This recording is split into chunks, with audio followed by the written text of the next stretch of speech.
Magandang araw sa inyong lahat at welcome sa aking channel.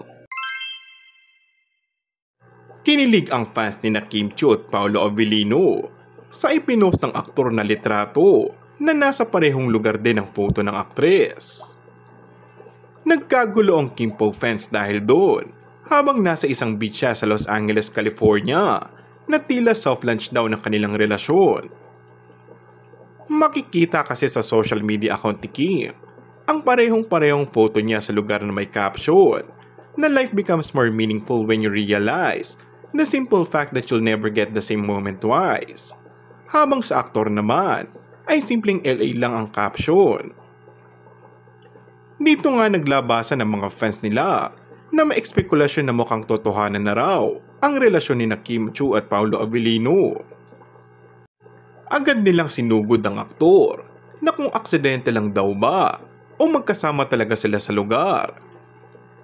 Mukhang ito raw ang panahon na magkasama sila pagkatapos ang ASAP California event nila. Marami ang kinilig at marami rin ang nakialam at nagbigay ng babala sa aktres.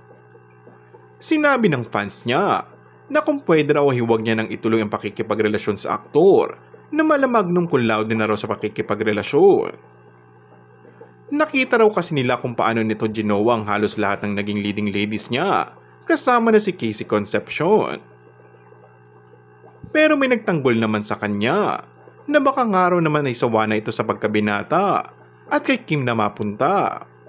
Naging responsabling ama naman daw ito sa anak nila ni LJ Reyes na si Aki.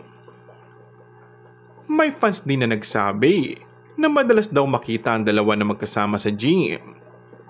Kaya pinayuhan na lang si Kim na ingatan ng puso at marahil ine-enjoy lang niya ang pagiging single habang wala pa siyang plano na lumagay sa tahimik. Kung bago ka lang sa aking channel ay mag-subscribe at pindutin na rin ang notification bell. Maraming salamat!